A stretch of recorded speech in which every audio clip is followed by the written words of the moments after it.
Jadi NU memberikan partai PKB ini untuk meneruskan perjuangan NU dalam upaya menegakkan Ahlus Sunnah wal Jamaah di tengah masyarakat dalam koridor negara kesatuan Republik Indonesia.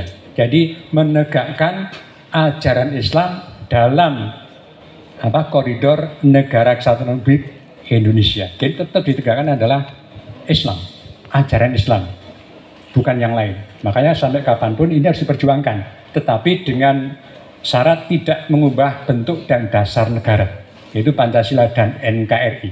Itu sudah dipatok begitu oleh NU tahun 52 ketika menjadi partai politik.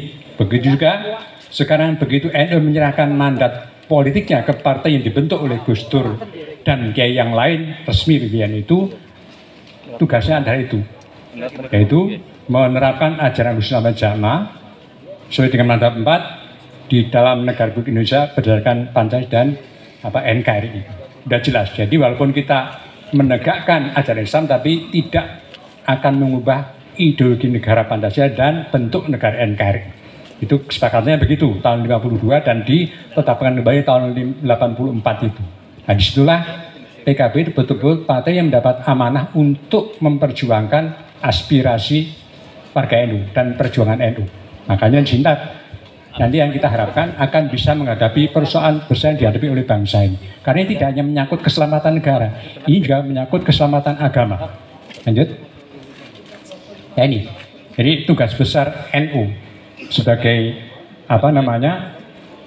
Al-Furqan sebagai Islam Ahlus Sunnah wal Jamaah itu adalah mentransformasikan masyarakat yang buruk, maka terjajah atau syara ummah menjadi khaira ummah. Dan itu NU punya strategi namanya Mabadi Khairu Ummah. Itu adalah strategi transformasi, baik transformasi sosial, kemudian tahun 3 bulan dipakai untuk transformasi ekonomi, nah kemudian tahun 60-an oleh Kiai Wahab, tahun 50-60 dipakai kemudian transformasi politik. Nah sekarang ini harus tetap kita jalankan, karena apa? Misi ini tidak akan pernah berhenti. NU menciptakan masyarakat yang perjuangan tinggi ada baldatun thayyibatun warabun ghafur berdasarkan ajaran Islam Ahlus Sunnah wal Jamaah. Ini tugas kita tetap ada di situ. Ya sekarang ini masyarakat kita kan masih secara ekonomi masih timpang ya. Terjadi kekayaan yang menumpuk di satu kelompok, terjadi pemiskinan di kelompok yang lain. Kemudian secara politik juga begitu, sudah tidak seimbang antara jumlah umat Islam dengan wakilnya. Nanti dijelaskan. Umat Islam itu jumlahnya 87% di Indonesia ini. Orang non-muslim cuma berapa? 13%. Sekarang ini, wakil kita di DPR pusat itu, umat Islam itu wakilnya cuma berapa itu? 51%. Non-muslim yang cuma 13%, wakilnya 49%. Gimana kita ini ternyata diwakili, dan yang wakil yang kata muslim itu sebagai muslim ambangan gitu. Santrinya cuma 20%. Nah ini kan mengerikan politik ini. Karena tidak mungkin bisa melakukan transformasi sosial, ekonomi, dan politik sesuai dengan ajaran Ahlus Sunnah wal Jamaah yang kita cita-citakan. Nah, kenapa ini terjadi? Lanjut.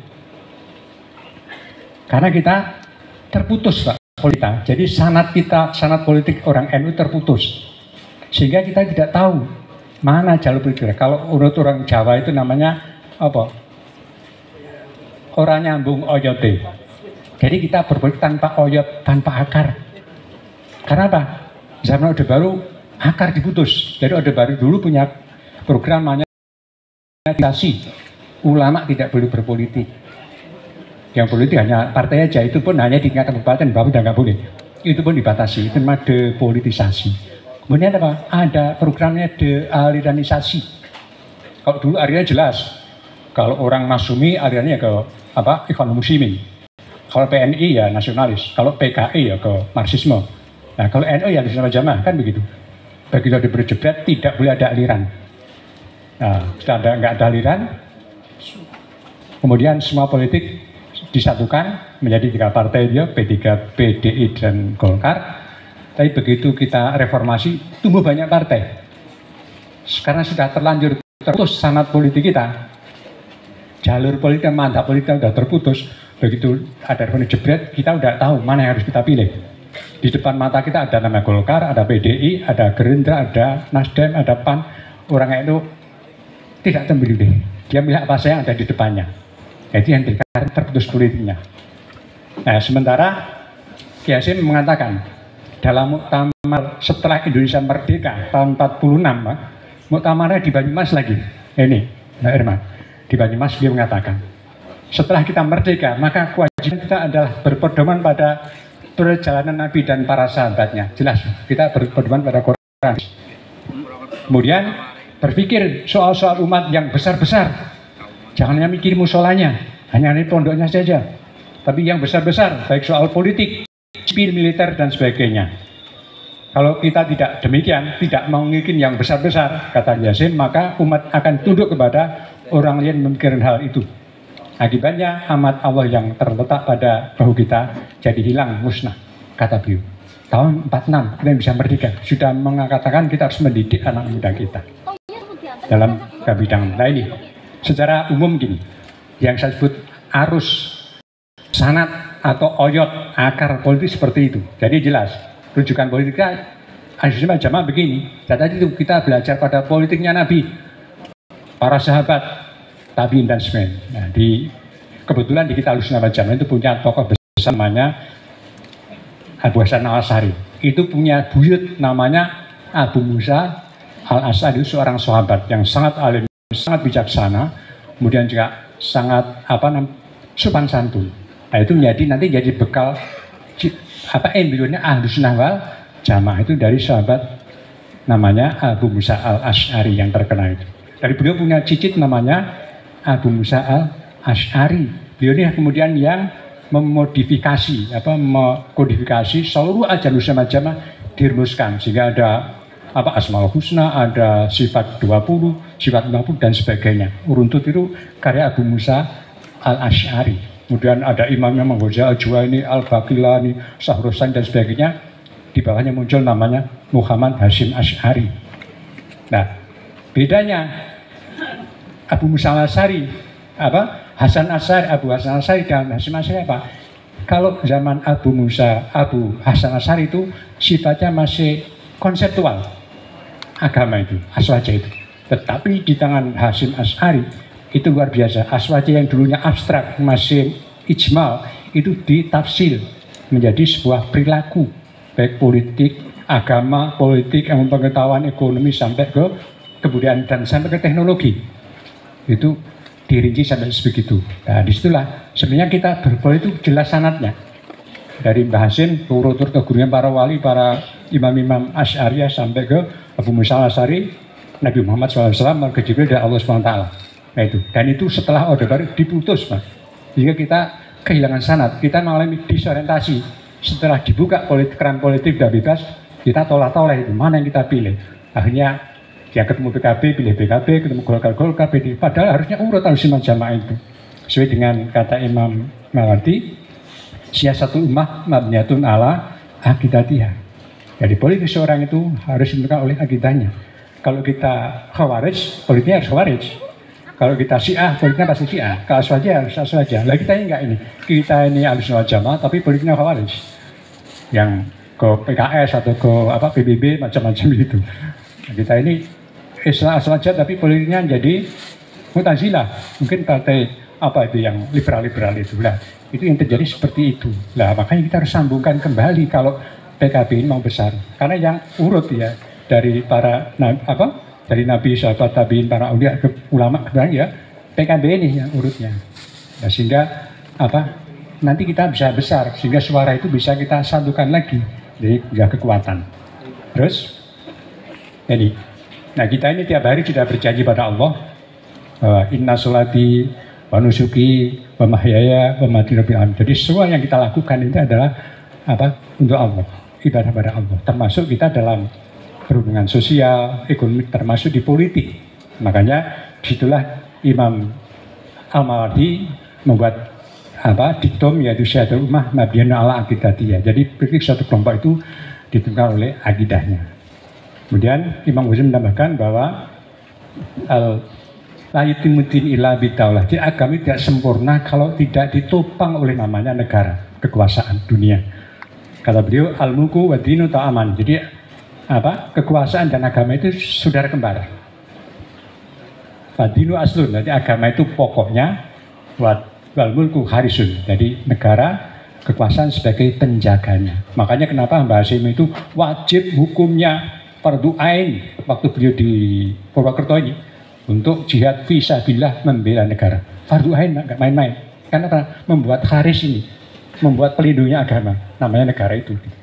Karena apa? Yang kita hadapi waktu itu bukan Kristen, Hindu, Buddha atau Katolik, bukan. Yang kita hadapi adalah negara besar namanya sekutu. Ada Inggris, ada Amerika, ada Belanda. Kalau kita tidak dihadapi secara politik, secara negara, tidak bisa. Makanya wajib hukumnya menjaga negara agar tidak diruntuhkan oleh kekuatan negara yang lain, namanya sekutu itu. Nah ini dari situ. Maka strateginya adalah, kata Mbah Hasyim, maka kita harus segera memusatkan perhatian kita untuk mendidik orang-orang kita dan melatih anak-anak kita hingga cakap dalam kehidupan baru di masa datang di segala lapangan, baik politik, ekonomi militer, ekonomi industri dan lain-lain. Sekarang itu harus dilaksanakan dengan tenang, diam, dan tentram. Ini luar biasa pikiran Mbah Hasyim. Mbah Hasyim bukan ulama biasa, ulama kaliber dunia. Temannya itu Amin Al-Husaini, temannya adalah Muhammad Iqbal, temannya itu adalah Syakib Arslan, tokoh di Timur Tengah sana. Itu temannya itu sesama pejuang. Jadi beliau itu tahu tentang geopolitik. Makanya beliau pernah mengharamkan haji. Haji tahun 47 diharamkan. Haram hukumnya naik haji. Langsung perusahaan Belanda bangkrut, Bang. Punya kapal namanya KLM, bangkrut. Gimana Hasyim bisa membangkrutkan usaha Belanda yang kembali ke Indonesia itu. Karena dia tahu politik. Nanti ke atas ini.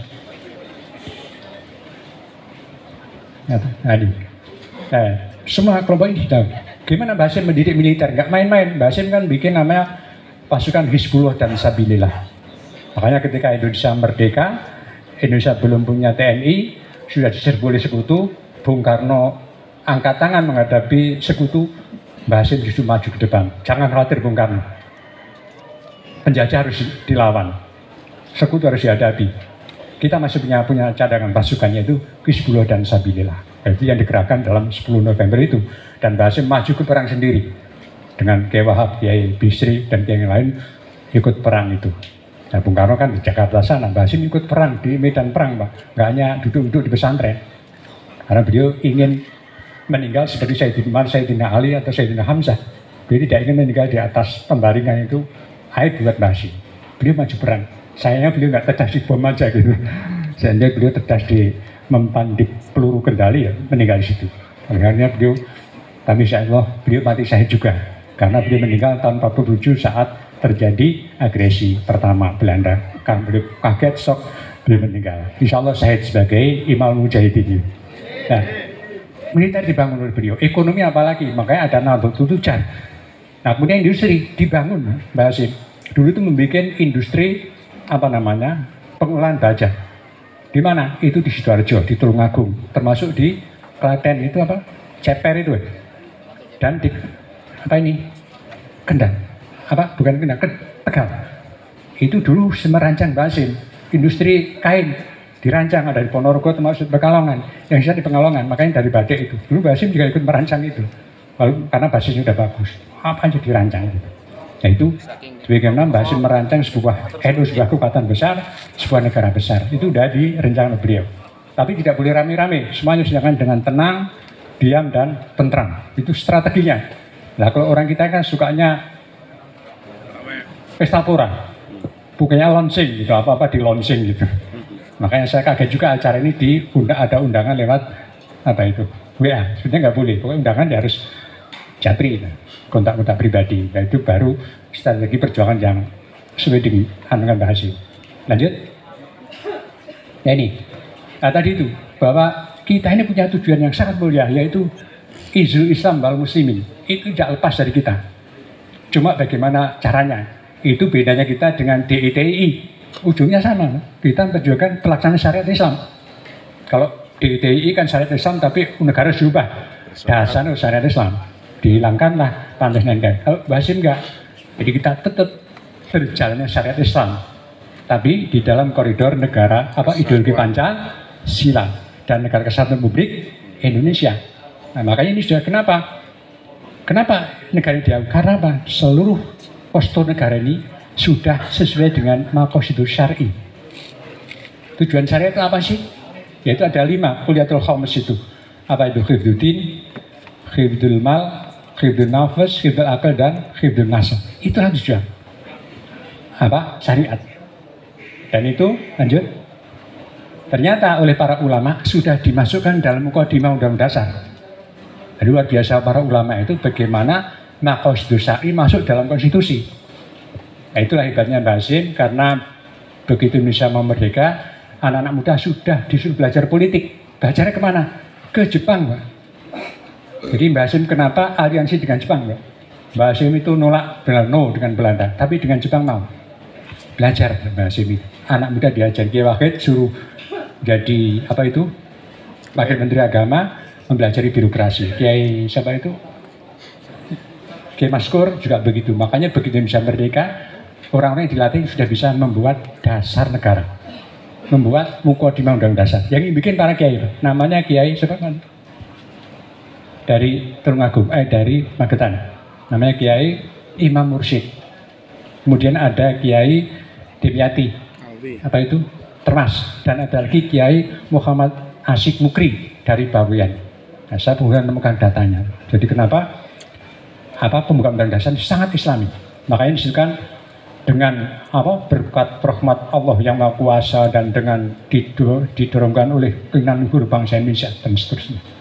Maka di situ ada. Kemudian dari itu bahwa membentuk suatu pemerintahan negara yang melindungi segenap tumpah darah. Apa ini?